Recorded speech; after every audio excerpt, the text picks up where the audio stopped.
On December 31st, 2018, we became an age-friendly city under the World Health Organization. Most of the support and the work has been from people like you, from people in organizations. We haven't been able to get total commitment and support totally from the city, but we're hoping that eventually we'll be able to work on that.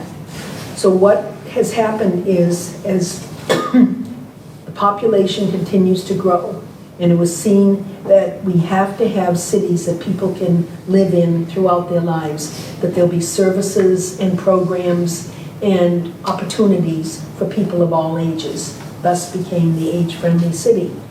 So there are 8 domains, and I'll just read them, and you've got them. I don't think I've written them in order, but if you look at this handout that I gave you, essentially what we're looking at is, in a livable community, just places that you can walk, places that you can safely cross the street, and I'll interject wherever, because what the city is doing. Last night I learned at City Council meeting that there has been another request made of GDOT to do something with that traffic light at Lynburn and Lawrenceville Highway.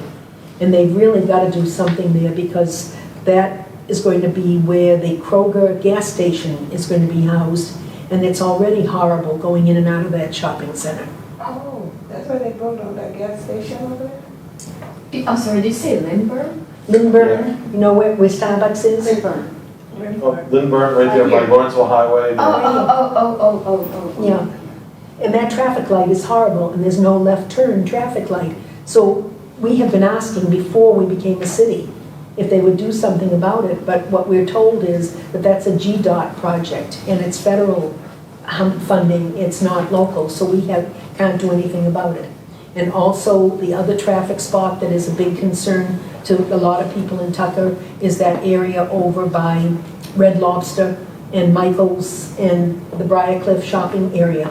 That's a horrible exit area. So those are things that, as Tucker Civic Association keeps asking for, and other organizations also. We're not alone. So we're looking at ways that you can cross the streets more safely. Riding bikes, we want to have bike lanes for people who want to ride bikes. Getting around without a car.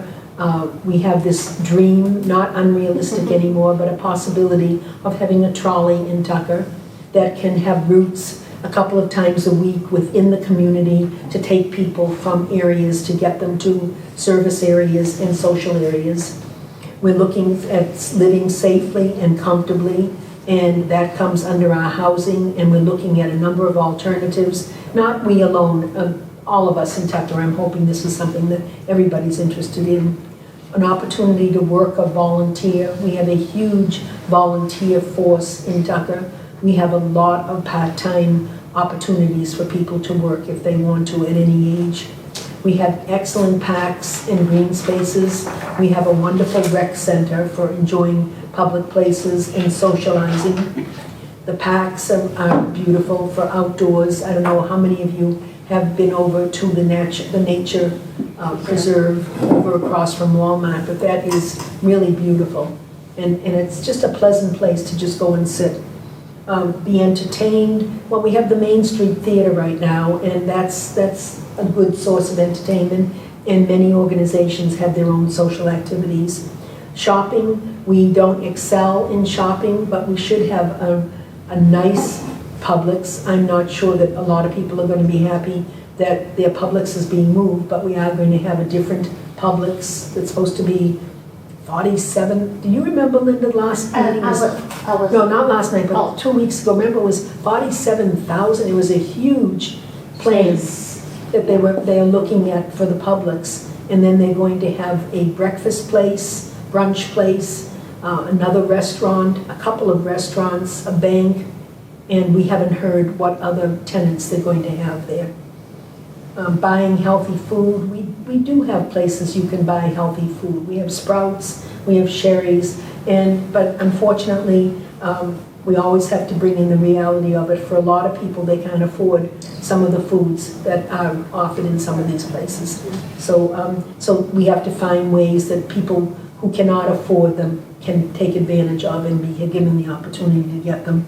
So when I throw in those things, those are the things that we're recognizing have to be done, and it's going to take the whole community to do it. It's not going to be Linda and me and Margaret and you, a few people trying to get this done for everybody. It's got to be the cooperation of the whole community.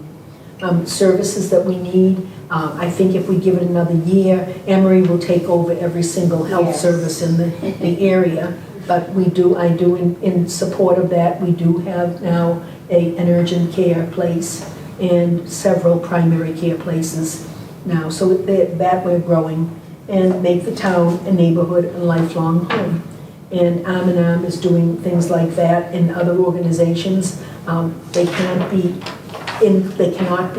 inclusive. They have to be exclusive. They have to be exclusive in a way that makes them open and available to anybody who wants to go and to be a part of anything. So that's pretty much what I handed out to you. So going over the domains, we're looking at outdoor spaces and buildings. The City of Tucker, Parks and Rec, DeKalb County Police, DeKalb County FODAC, business organizations, and PATH. These are all different organizations that are working towards improving Tucker. Transportation, we also have availability of Tomato. In the City of Tucker, we have DeKalb County's resources. However, a lot of the transportation budget has been cut, so there isn't as much available for funded programs right now. But churches do provide services within their community. We have Uber and Lyft, taxis, and other organizations that are looking for ways to support us. The housing, if I can highlight a couple of things, I would say housing and transportation and social interaction are very important to what we're hoping to see happen right away. And Guy Van Ort has been working on, have you heard of the Silver Nest program? Yeah. Okay, and I think that he may have something there that may be beneficial. On Saturday, we had an aging in place workshop that was well attended and very, I think a lot of people benefited from it. And what we got out of it is that there are a lot of people who want to live in their own home and want to stay in Tucker, but they have to find ways that they can do it. And recommendations that could be made would be to be part of the Silver Nest program, or the Golden Girls program, if you will. So what we'll have to do then is introduce zoning. Last night at the City Council, a new ordinance was introduced. I think you had gone by then, Margaret. That is going to really change the climate of what people can rent, zoning, frontage, appearance, so many different things on people's homes that I hope it doesn't get to be where they're in control of too many things. I think we've got to be very watchful of that. But one of the things that they did say was that for people living in homes, you can have no more than 3 unrelated people. So if someone has 5 bedrooms and would like to be able to rent out 4 of their 5 bedrooms, why is that going to be limited because of zoning? So we'll be looking at that.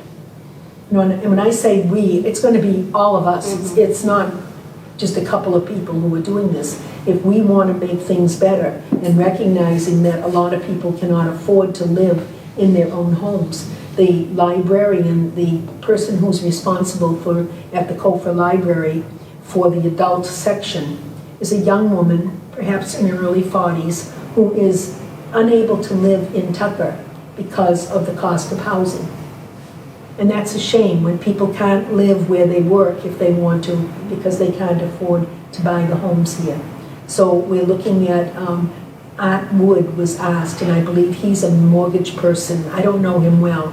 Do you know him? Yeah, he does mortgage services. Yeah, he's a mortgage person, and Guy was going to be having a meeting with him and talking about the possibility of such things as joint housing purchases, where people could join and they have contracts that would guarantee them each their rights as homeowners. I know nothing more than that except what he mentioned, but you can see that the wheels are turning and he's thinking of ways that we can provide housing for people. Linda brought Dennis Lippy to Peters Park, and although he hasn't said a lot about it, he is working on finding developers who might want to buy some of the homes that are available for purchase and renovate them and make them available for rentals at a lower cost. There are a lot of things that people can do. It's not going to happen tomorrow, and it's going to take a lot of people with a lot of interest to make Who it is happen. Lippy? Dennis Lippy, he is a contractor in the Tucker area. And he is looking at ways that homes can be affordably flipped. Right. Got it. So there's just so many things. The next thing is the social participation, respect and social inclusion, which is what Arm in Arm is going to be working on, and civic participation and employment, communications and information, community and health services. So those are the 8 domains that we're looking at. And I wish that there were a lot more people here that could be hearing this, because there's a lot that has to be done, and it's going to take the work of a lot of people to do it.